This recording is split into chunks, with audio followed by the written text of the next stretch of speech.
بسم اللہ الرحمن الرحیم میرے پیارے مسلمان بھائیوں، آج کی اس ویڈیو میں آپ کو ایک گھمنڈی راجکماری کی کہانی سناتا ہوں۔ بہت سال پہلے کی بات ہے، ایک بادشاہ تھا جس کی ایک بہت خوبصورت بیٹی تھی۔ وہ لڑکی اپنی خوبصورتی اور دولت کی وجہ سے بہت گھمنڈی ہو گئی تھی۔ کہیں سے بھی اس کی شادی کے لیے رشتہ آتا تو وہ اسے ٹھکرا دیتی تھی اور اس کا خوب مذاق بناتی تھی۔ ایک دن بادشاہ نے ایک بہت بڑی دعوت رکھی اور اس میں شہزادی سے شادی کرنے والے تمام شہزادوں کو بلوایا۔ سب لوگ اپنے اپنے مرتبے کے حساب سے کرسیوں پر بیٹھ گئے۔ پھر شہزادی اس دعوت میں کئی چیزوں کے ساتھ بہت گھمنڈی انداز میں آئی اور وہ جس بھی شہزادے کے پاس سے گزرتی تو وہ اسے بہت نیچی نظروں سے دیکھتی۔ پھر وہ ایک شہزادے کے پاس پہنچی جو بہت زیادہ موٹا تھا تو شہزادی نے اس کا مذاق اڑاتے ہوئے اپنی کنیز سے کہا، دیکھو یہ تو آٹے کا بورا ہے۔ جب دوسرے شہزادے کے پاس پہنچی تو کہا کہ یہ تو کوئی کھمبا ہے، اور جب تیسرے شہزادے کے پاس گئی تو کہا یہ تو کوئی سفید چوہا ہے۔ اسی طرح شہزادی ہر شہزادے کی بےزتی کرتی رہی، لیکن ایک شہزادے کو تو دیکھ کر اسے بہت ہنسی آئی کیونکہ اس نے داڑھی رکھی ہوئی تھی۔ شہزادی نے اس کا مذاق اڑاتے ہوئے کہا کہ ذرا دیکھو تو اس نے کیسے اپنے چہرے پر گھاس پھوس لگا رکھی ہے۔ بادشاہ نے جب یہ دیکھا کہ کیسے میری بیٹی مہمانوں کا مذاق اڑا رہی ہے تو بادشاہ کو بہت غصہ آیا اور اس نے یہ بھرے دربار میں اعلان کر دیا کہ شہزادے پسند کریں یا نہ کریں، لیکن میں اس کی شادی کسی غریب یا فقیر سے کرواؤں گا۔ اس اعلان کے بعد تمام لوگ وہاں سے چلے گئے۔ پھر کچھ دیر بعد وہاں ایک بھکاری آیا اور گلی محلے میں گانے گایا کرتا تھا۔ پھر وہ شاہی محل کے کھڑکی کے پاس بیٹھ کر گانا گانے لگا۔ جب بادشاہ نے اس کی آواز سنی تو اس نے اپنے نوکر سے کہا کہ اس کو یہاں بلا کر لاؤ۔ تو نوکر پھٹے پرانے کپڑے والے اس بھکاری کو اندر بلا کر لے آیا۔ پھر اس بھکاری نے شہزادی کے سامنے بہت اچھا ایک گانا گایا اور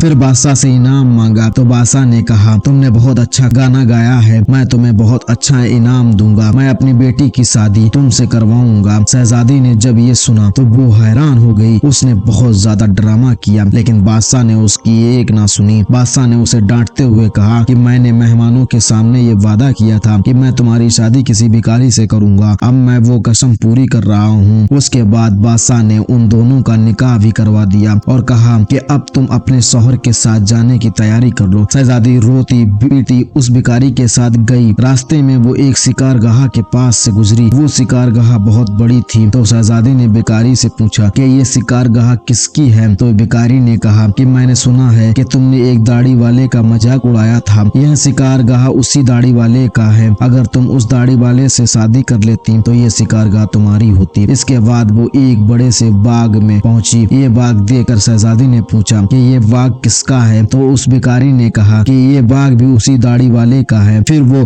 ایک بڑے عظیم و شان شہر میں داخل ہوئی۔ اتنا بڑا اور خوبصورت شہر دیکھ کر شہزادی حیران ہو گئی۔ اس نے پوچھا کہ اس شہر کا مالک کون ہے؟ تو بھکاری نے کہا کہ یہ شہر داڑھی والے کے ملک میں آتا ہے، اگر تم اس سے شادی کر لیتی تو یہ سب تمہارا ہوتا۔ شہزادی نے افسوس کرتے ہوئے کہا کہ میں نے بہت بڑی غلطی کر دی، کاش میں اس سے شادی کر لیتی۔ تو میرے پیارے مسلمان بھائیوں، آپ کو اس کہانی سے سیکھ لینی چاہیے کہ حالات جیسے بھی ہوں انسان کو کبھی تکبر اور گھمنڈ نہیں کرنا چاہیے، اللہ تعالیٰ کا ہمیشہ شکر ادا کرنا چاہیے۔ تو میرے پیارے مسلمان بھائیوں، اگر آپ کو میری ویڈیو اچھی لگی ہو تو میری ویڈیو کو ایک لائک کر دینا، اور چینل پر پہلی بار آئے ہو تو چینل کو سبسکرائب کرنا نہ بھولنا، جس سے کہ میں کوئی بھی اسلامک ویڈیوز بناؤں تو اس کی نوٹیفیکیشن آپ کے پاس پہنچ جائے۔ تو چلیے چلتا ہوں، السلام علیکم۔